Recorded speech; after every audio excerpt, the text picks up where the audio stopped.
बहू, कहाँ मर गई? अंदर से आवाज। जिंदा हूँ माँ जी। तो फिर मेरी चाय क्यों अभी तक नहीं आई? कब से पूजा करके बैठी हूँ। ला रही हूँ माँ जी। बहू चाय के साथ भजिया भी ले आई। सास ने कहा, तेल का खिलाकर क्या मारोगी? बहू ने कहा, ठीक है माँ जी, ले जाती हूँ। सास ने कहा, रहने दे, अब बना दिया है तो खा लेती हूँ। सास ने भजिया उठाई और कहा, कितनी गंदी भजिया बनाई है तुमने। बहू, माँ जी मुझे कपड़े धोने हैं, मैं जाती हूँ। बहू दरवाजे के पास छिपकर खड़ी हो गई। सास भजिया पर टूट पड़ी और पूरी भजिया खत्म कर दी।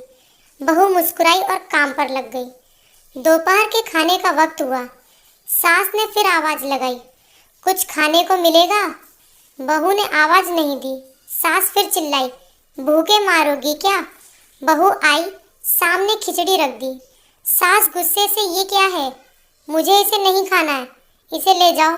बहू ने कहा, आपको डॉक्टर ने दिन में खिचड़ी खाने को कहा है, खाना तो पड़ेगा ही। सास मुंह बनाते हुए, हाँ तू मेरी माँ बन जा। बहू फिर मुस्कुराई और चली गई। आज इनके घर पूजा थी। बहू सुबह 4 बजे से उठ गई। पहले स्नान किया, फिर फूल लाई, माला बनाई, रसोई साफ की, पकवान और भोज बनाया। सुबह के 10 बज गए। अब सास भी उठ चुकी थी। बहू अब पंडित जी के साथ भगवान के वस्त्र तैयार कर रही थी। आज ऑफिस की छुट्टी थी, उनके पति घर पर थे। पूजा शुरू हुई। सास चिल्लाती, बहू ये नहीं है, वो नहीं है। बहू दौड़ी दौड़ी आती और सब करती। अब दोपहर के 3 बज गए थे। आरती की तैयारी चल रही थी। पंडित जी ने सबको आरती के लिए बुलाया और सबके हाथों में थाली दी। जैसे ही बहू ने थाली पकड़ी, थाली हाथों से गिर पड़ी। शायद भोज बनाते हुए बहू के हाथों में तेल लगा था, जिसे वो पोंछना भूल गई थी। सारे लोग तरह तरह की बातें करने लगे। कैसी बहू है, कुछ नहीं आता, एक काम भी ठीक से नहीं कर सकती, न जाने कैसी बहू उठा लाए, एक आरती की थाली भी संभाल नहीं सकी। उसके पति भी गुस्सा हो गए, पर सास चुप रही, कुछ नहीं कहा, बस यही बोल के छोड़ दिया, सीख रही है, सब सीख जाएगी धीरे धीरे। अब सबको खाना परोसा जाने लगा। बहू दौड़ दौड़ के खाना देती, फिर पानी लाती।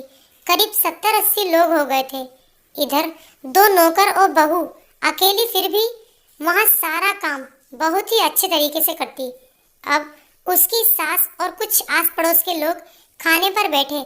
बहू ने खाना परोसना शुरू किया। सबको खाना दे दिया गया। जैसे ही पहला निवाला सास ने खाया, तुमने नमक ठीक नहीं डाला क्या? एक काम ठीक से नहीं करती, पता नहीं मेरे बाद कैसे ये घर संभालेगी। आस पड़ोस वालों को तो जानते ही हो ना साहब, वो बस बहाना ढूंढते हैं नुस्ख निकालने का। फिर वो सब शुरू हो गए, ऐसा खाना है, ऐसी बहू है, ये वो वगैरह वगैरह। दिन का खाना हो चुका था। अब बहू बर्तन साफ करने नौकरों के साथ लग गई। रात में जगराता का कार्यक्रम रखा गया था। बहू ने भी 1-2 गीत गाने के लिए स्टेज पर चढ़ी। सास जोर से चिल्लाई, मेरी नाक मत कटा देना, गाना नहीं आता तो मत गा, वापस आ जा। बहू मुस्कुराई और गाने लगी। सबने उसके गाने की तारीफ की, पर सास मुंह फुलाते हुए बोली, इससे अच्छा तो मैं गाती थी जवानी में, तुझे तो कुछ भी नहीं आता। बहू मुस्कुराई और चली गई। अब रात का खाना खिलाया जा रहा था। उसके पति के ऑफिस के दोस्त साइड में ही ड्रिंक करने लगे। उसका पति चिल्लाता, थोड़ा बर्फ लाओ, तो सास चिल्लाती, यहाँ दाल नहीं है। फिर चिल्लाता, कोल्ड ड्रिंक नहीं है, पापड़ ले आओ। इधर उधर आखिर में उसके पति की शराब गिर पड़ी उसके एक दोस्त पर और बोतल टूट गई। पति गुस्से से 2 झापड़ अपनी पत्नी को लगाते हुए कहता है, जाहिल कहीं की, देख कर नहीं कर सकती, तुझे इतना भी काम नहीं आता। सारे लोग देखने लगे। उसकी पत्नी रोते हुए कमरे की तरफ दौड़ी। फिर उसके दोस्तों ने कहा, क्या यार, पूरा मूड खराब कर दिया, यहाँ नहीं बुलाया होता, हम कहीं और पार्टी कर लेते। कैसी अनपढ़ गंवार बीवी ला रखी है तूने, उसे तो मेहमानों की इज्जत और काम करना तक नहीं आता। तुमने तो हमारी बेइज्जती कर दी। अब आस पड़ोस की औरतों को और बहाना मिल गया था।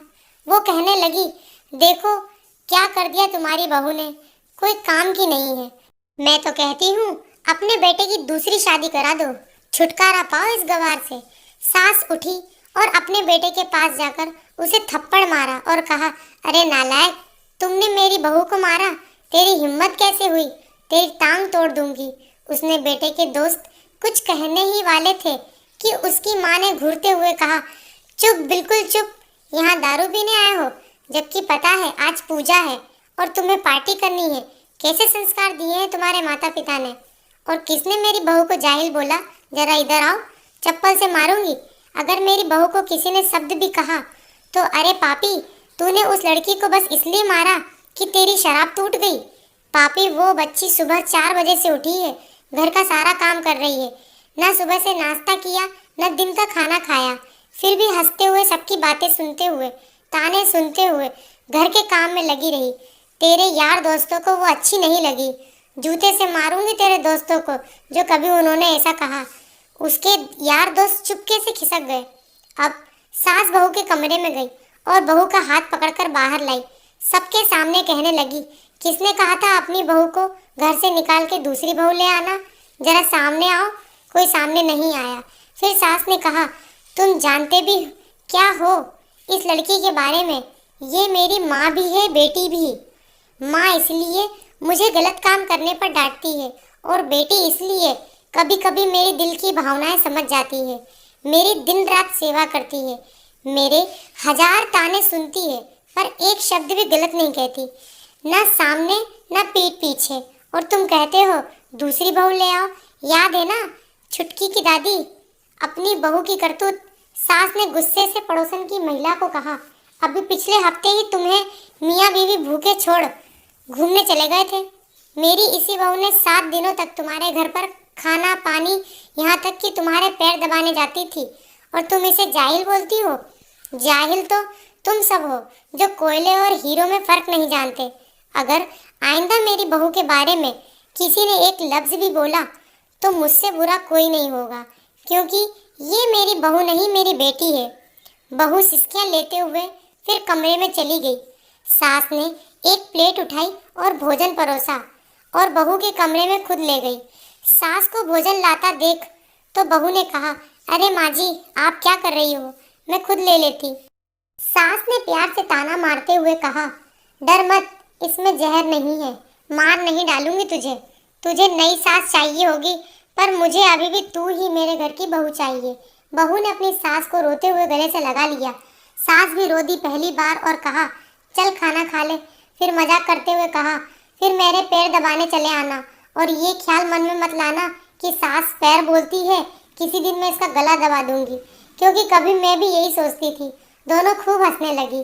दोस्तों, कहानी आपको अच्छी लगी हो तो लाइक करें, शेयर करें और सब्सक्राइब करना ना भूलें। Thank you.